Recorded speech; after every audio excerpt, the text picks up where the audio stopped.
जय श्री कृष्णा। राधे राधे भक्तों, आज के इस वीडियो में आप सुन रहे हैं माघ मास महात्म्य कथा का अध्याय 23। लोमश ऋषि कहने लगे कि जिस पिशाच को देवद्युति ने मुक्त किया वह पहले द्रविड़ नगर में चित्र नाम वाला राजा था। वह बड़ा शूरवीर, सत्यपरायण तथा पुरोहितों को आगे करके यज्ञ आदि करता था। दक्षिण दिशा में उसका राज्य था और उसके कोष धन से भरे हुए थे। उसके पास बहुत से हाथी, घोड़े और रथ थे और वह अत्यंत शोभा को प्राप्त होता था। बहुत सी स्त्रियों के साथ क्रीड़ा करता था और अनेक यज्ञ उसने किए थे। वह नित्य अतिथियों की पूजा करता था और शस्त्र विद्या में निपुण था।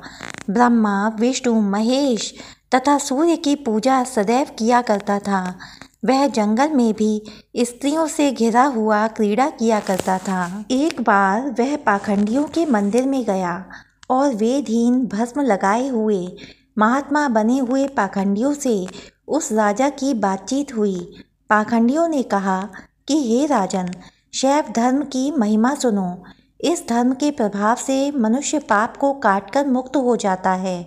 सब वर्णों में शैव मत ही मुक्ति देने वाला है। शिव की आज्ञा के बिना दान, यज्ञ और तपों से कुछ नहीं बनता। शिव का सेवक होकर भस्म धारण करने, जटा रखने से ही मनुष्य मुक्त हो सकता है। जटा धारण करने तथा भस्म लेपन से ही मनुष्य शिव के समान हो जाता है। इसके बराबर कोई पुण्य नहीं है। जटा भस्म धारण किए हुए सभी योगी शिव के सदृश होते हैं। अंध, जड़, नपुंसक तथा मूर्ख सब जटा से ही पहचाने जाते हैं। शूद्र वर्ण के शैव भी पूजनीय हैं। विश्वामित्र क्षत्रिय होकर तप से ब्राह्मण हो गए। वाल्मीकि चोर होकर उत्तम ब्राह्मण हो गए। अतएव शिव पूजन में किसी बात का विचार नहीं है। तप से ही ब्रह्मत्व प्राप्त होता है, जन्म से नहीं। इस कारण शैव का दर्शन उत्तम है तथा शिव के सिवाय दूसरे देवता का पूजन न करें। शिव तपस्वी को विष्णु का त्याग करना चाहिए। विष्णु की मूर्ति का पूजन नहीं करना चाहिए। विष्णु के दर्शन से शिव का द्रोह उत्पन्न होता है और शिव के द्रोह से रौरवादि नरक मिलते हैं। इसी से भव सागर से पार होने के लिए विष्णु का नाम भी नहीं लेना चाहिए।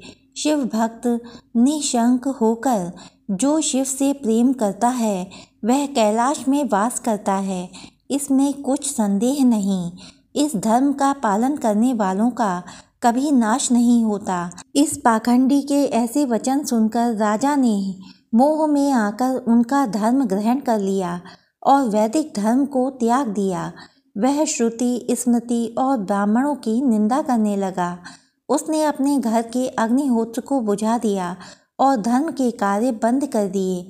विष्णु की निंदा और वैष्णवों से द्वेष करने लगा और बोला, कहाँ है विष्णु? कहाँ देखा जाता है? कहाँ रहता है? किसने देखा है? और जो लोग नारायण का भजन करते थे उनको दुख देता था। पाखंडियों का मत ग्रहण कर राजा वेद, वैदिक धर्म, व्रत, दान और दानियों को नहीं मानता था। अन्याय से दंड देता। वह कामी राजा सदा स्त्रियों के समूह से घिरा रहता और क्रोध से भरा रहता। गुरु तथा पुरोहितों के वचनों को नहीं मानता था। पाखंडियों पर विश्वास करता हुआ उनको गांव, हाथी, घोड़े और स्वर्ण आदि देता था। उनके सब कार्य करता, भस्म धारण करता और मस्तक पर जटा रखता था। और जो कोई विष्णु का नाम लेता उसको मृत्यु का दंड दिया जाएगा, यह ढिंढोरा उसने पिटवा दिया था। उसके भय से ब्राह्मणों तथा वैष्णवों ने उस देश को छोड़ दिया और दूसरे देशों में चले गए। सारे देशवासी केवल नदी के जल से जीते थे।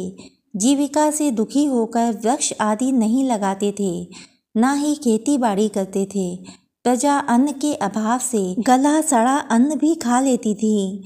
आचार, विचार, अग्नि क्रिया सब कुछ छोड़कर काल रूप की तरह वह राजा शासन करता था। कुछ समय के बाद उस राजा की मृत्यु हो गई और वैदिक रीति से उसकी क्रिया भी नहीं की गई। यह यमदूतों से अनेक प्रकार के दुख उठाता रहा। कहीं लोहे की कीलों पर से चलना पड़ा, कहीं जलते हुए अंगारों पर चलना पड़ा, जहाँ सूर्य अति तीव्र था और न छाया का वृक्ष था। कहीं लोहे के डंडों से पीटा गया, कहीं बड़े बड़े दांतों वाले भेड़ियों और कुत्तों से काटा गया।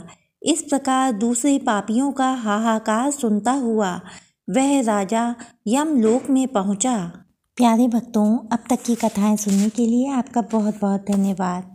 आपसे एक छोटी सी रिक्वेस्ट है, इससे आगे की कथाएं सुनने के लिए हमारे चैनल को सब्सक्राइब कीजिए और वीडियो को लाइक ज़रूर कीजिए। आपके एक छोटे से लाइक से मुझे बहुत मोटिवेशन मिलता है, इसलिए लाइक, कमेंट और सब्सक्राइब करने में बिल्कुल भी कंजूसी मत दिखाइए और जल्दी से इस वीडियो को लाइक कर दीजिए। जय श्री कृष्णा, राधे राधे।